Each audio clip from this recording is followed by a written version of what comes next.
అదరగొట్టే కారం రంగు రుచి ఆచి కారం పొడి. జూబ్లీహిల్స్ నియోజకవర్గం మొత్తం కూడా కాంగ్రెస్ నేతలు ఎక్కడంటే అక్కడ ప్రచారం నిర్వహిస్తున్నారు. ప్రస్తుతం మనతో పాటు మంత్రి కోమటిరెడ్డి ఉన్నారు. ఒక్కసారి మాట్లాడదాం. మొత్తం కూడా జూబ్లీహిల్స్ నియోజకవర్గంలో మంత్రులంతా కూడా ఎక్కడెక్కడ ప్రచారం చేస్తున్నారు. ఎలా ఉంది రెస్పాన్స్? మంత్రులతో పాటు మా ఎమ్మెల్యేలు, ఇప్పుడు ఆలయ ఎమ్మెల్యే ఉదాహరణ పక్కకున్నాడు విప్ గారు, ఇక్కడ ఇంకా మా ఎమ్మెల్యేలు, మా స్థానిక నాయకులు, ముఖ్యంగా ఇక్కడ భగవాన్ శంకర్ గారు గతంలో వీళ్ళ మదర్ 2 సార్లు కార్పొరేటర్గా ఉండి, ఇక్కడ సిఎన్ రెడ్డి గారు కార్పొరేటరు, మా కార్యకర్తలు గ్రామాలకు వచ్చి కార్యకర్తలు స్వచ్ఛందంగా వాళ్ళే ప్రచారం, మేము ఎవరు నమ్మంటలేము, స్వచ్ఛందంగా వాళ్ళ బంధువులు వాళ్ళు ఉంటే ఓట్లేమని చెప్పడానికి వస్తున్నారు. దాంతోపాటు స్వచ్ఛందంగా ఈ బస్తీలలో ఉన్న వాళ్ళే వస్తున్నారు మా అమ్మడి ప్రచారానికి. నేను దాదాపు ఒక 100-200 ఇళ్లకు పోయి నేను పాంప్లెట్ ఇచ్చి ఓటేయమంటే ఆల్రెడీ కాంగ్రెస్ ఓటేయాలని డిసైడ్ చేసుకున్నాం సార్ అని చెప్తుంది. మీరేమో స్వచ్ఛందంగా వస్తున్నారు అన్నారు, వీళ్ళందరూ కూడా పెయిడ్ కార్యకర్తలు అంటూ కూడా మీ అపోజిషన్ నడిపి ఎక్కడ పెయిడ్ అని అడిగి నాకు అధికార పార్టీగా మేము చేసే కార్యక్రమాలు ఈ ఒక్క కాన్స్టిట్యున్సీలోనూ దాదాపు 20,000 రేషన్ కార్డు ఇచ్చి ఎలక్షన్ కోడ్ రాగానే ఇంకా అయిపోయింది. మిగిలిన తర్వాత ఎమ్మడే కోడ్ రాగానే మిగిలిన రేషన్ కార్డులు ఇవ్వడం కానీ, ఇందిరమ్మ ఇల్లు సొంత జగా ఉన్న వాళ్ళకి 5 లక్షల ఇందిరమ్మ ఇల్లు కట్టించే కార్యక్రమం, స్థానిక సమస్యలు కాంగ్రెస్ పార్టీ ఎమ్మెల్యే లేక గతంలో పీజీఆర్ చేసిన పనులు తప్ప ఏ పనులు కాలేదు. ఇప్పుడు ఈ 3-4 నెలలకెళ్ళే దాదాపు 40-50 కోట్ల రూపాయల పనులు నడుస్తున్నాయి. అభివృద్ధి కోసం ఇవాళ కాంగ్రెస్ పార్టీ గెలిపించాలని ప్రజలు నిర్ణయించుకున్నట్టు మాకు ప్రచారంలో అర్థమైంది. స్వచ్ఛందంగా వాళ్ళే వస్తున్నారు. మీరు పేడ్ అంటున్నారు, పేడ్ అనేది పేడ్ వాళ్లకు.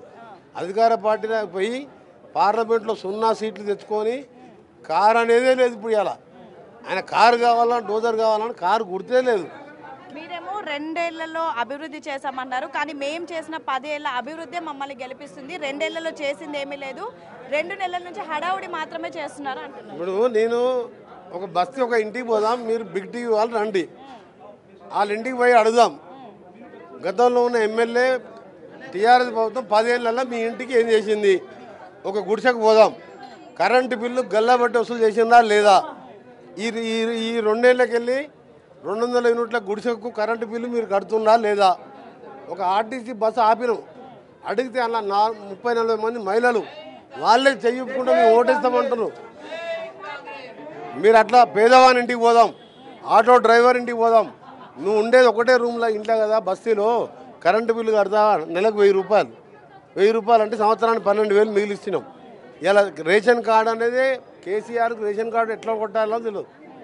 10 సంవత్సరాలు ఒక రేషన్ కార్డు ప్రింట్ చేయని వాడు ఇవాళ మేము రాష్ట్రం మొత్తం 7 లక్షల రేషన్ కార్డు ఇచ్చినాం. ఇక్కడ 15,000 రేషన్ కార్డు ఇచ్చి ఈ ఎన్నికల కోడ్ తర్వాత మిగిలిన ప్రతి ఇంటికి రేషన్ కార్డు ఇచ్చి సన్నబియ్యం అంటే తెలుసా అది రేషన్ కార్డు? అసలు కేటీఆర్ అమెరికాలో తిరిగి వచ్చిండు, పెద్ద పెద్ద దొరలు వాళ్ళు. సన్నబియ్యం ధర 50 రూపాయల కిలో. నేను తినే సన్నబియ్యం, నువ్వు తినే సన్నబియ్యమే. పేదోళ్ళు ముఖ్యమంత్రి గారు అదే బియ్యం ఇస్తున్నాం. మీరు ఎక్కడైనా పోయి అడుగుదాం, మన ఇద్దరమే పోదాం, మీరు పోయి ఇద్దరం అడుగుదాం. ఈ జెండా కూడా తీసేస్తా, ఏదైనా బస్సుకి పోయి అడుగుదాం. అమ్మ మొన్న 2 ఏళ్ల కింద ఎట్లుండే, ఇప్పుడు వచ్చిన బియ్యం ఎట్లుందని అడుగుదాం, వాళ్ళే చెప్తారు. మీరు మరి రేషన్ కార్డులు, సన్న బియ్యము, మీ ఉద్యోగాలు ఇవన్నీ మిమ్మల్ని గెలిపిస్తా అంటారా, లేదంటే వాళ్ళు సెంటిమెంట్ తో ముందుకు వెళ్తున్నారు కదా అది గెలిపిస్తుందని వాళ్ళు ధీమా వ్యక్తం చేస్తారు? సెంటిమెంట్ అంటే మన కంటోన్మెంట్ ఎలక్షన్ జరిగింది, ఒక చిన్న అమ్మాయి యాక్సిడెంట్లో సరిపోయింది. టీఆర్ఎస్ ఎమ్మెల్యే ఎందుకు గెలవలేదు? అదే సెంటిమెంట్. పీజేఆర్ గారు 59 ఏళ్ళకే పేదల దేవుడుగా, పీజేఆర్ అంటేనే పేదల దేవుడు. హైదరాబాదే కాదు తెలంగాణ కోసం కొట్లాడిన అసెంబ్లీలో సిఎల్పి నాయకులుగా ఆయన చనిపోయినప్పుడు పీజేఆర్ భార్య, అప్పుడు ఆయన పిల్లలు చిన్నపిల్లలు ఉంటే తీసుకుపోయి ఇంటి ముందు ఉంటే 3 గంటలు అపాయింట్మెంట్ ఇవ్వలే, ఆయన పోటీ పెట్టిండు. అప్పుడేమైంది సెంటిమెంట్ పనిచేస్తే కంటోన్మెంట్లో పనిచేసేది ఉండే కదా.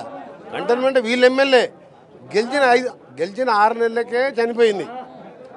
ఎమ్మెల్యే అయిన 6 నెలలకు వాళ్ళ నాయన కూడా ఎమ్మెల్యే ఉండే సాయన్న 4 సార్లు ఎమ్మెల్యేగా, వాళ్ళ బిడ్డ ఎమ్మెల్యే అయింది. యాక్సిడెంట్లో దురదృష్టవశాత్తు చనిపోయింది. అప్పుడు మరి వాళ్ళ కుటుంబంలో పెట్టినప్పుడు సెంటిమెంట్ అక్కడ ఎందుకు పనిచేయాలి? సెంటిమెంట్ అనేది ఎప్పుడు పనిచేయదు. ప్రజా సమస్యలు ఎక్కువ ఇక్కడ ఈ బస్తీలలో.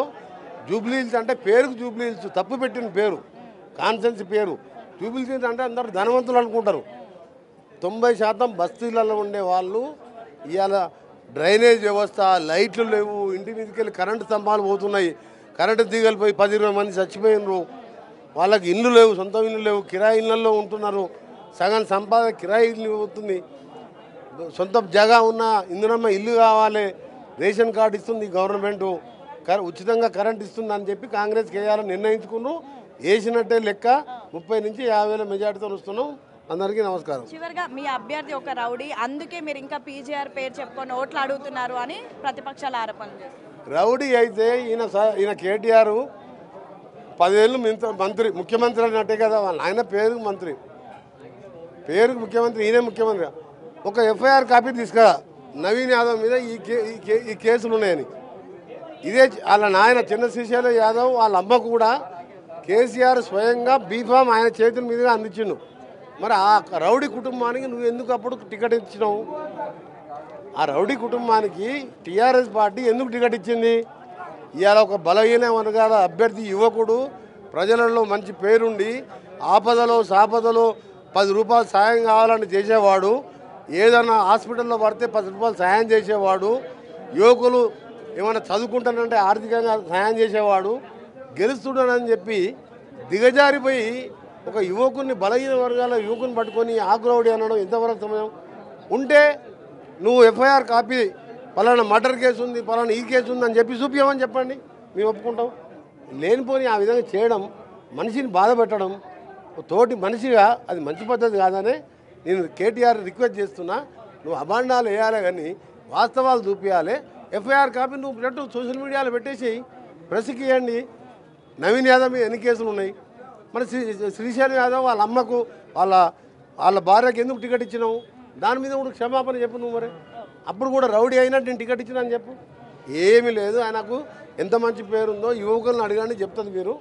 నవీన్ యాదవ్ గురించి ఇలా ఒక బలహీన వర్గాల అభ్యర్థి యువకుడు భారీ మెజార్టీతో గెలుస్తున్నాను ఓర్వలేక దిగజారి మాట్లాడుతున్నాను.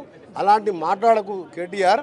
10 ఏళ్ళ జూబ్లీహిల్స్కు మీ ఎమ్మెల్యే, మీ ప్రభుత్వం ఏం చేసిందో చెప్పు. గెలిపిస్తే ఏం చేస్తామో చెప్పు. మేము అదే చెప్తున్నాం. గెలిపిస్తే ఈ సమస్యలు, కరెంటు సమస్యలు, ఇల్లు కట్టిస్తాం, రేషన్ కార్డు ఇస్తామని చెప్తున్నాం. అట్లా చెప్పి ఓట్లాడని తప్పి వ్యక్తిగత విమర్శలు చేయడం మంచి పద్ధతి కాదని నా రిక్వెస్ట్. సో వ్యక్తిగత విమర్శలు చేయొద్దు. నిజంగా నవీన్ యాదవ్ రౌడీ అయితే గత ప్రభుత్వం మీదే ఉంది కాబట్టి ఒక్క ఎఫ్ఐఆర్ అనేది చూపించండి. అండ్ ఒక బలహీన వర్గాల అభ్యర్థిని ఈరోజు పెట్టినందుకు ఈ విధంగా ఆరోపణలు చేస్తున్నారంటూ కూడా కోమటిరెడ్డి వెంకటరెడ్డి చెప్తున్నారు. ఈ 2 ఏళ్ల పాటు మేము చేసిన అభివృద్ధి మమ్మల్ని గెలిపిస్తుందంటూ కూడా ధీమా వ్యక్తం చేస్తున్నారు. వీడియో జర్నలిస్ట్ శ్రీనుతో హేమ బిగ్ టీవీ, జూబ్లీహిల్స్.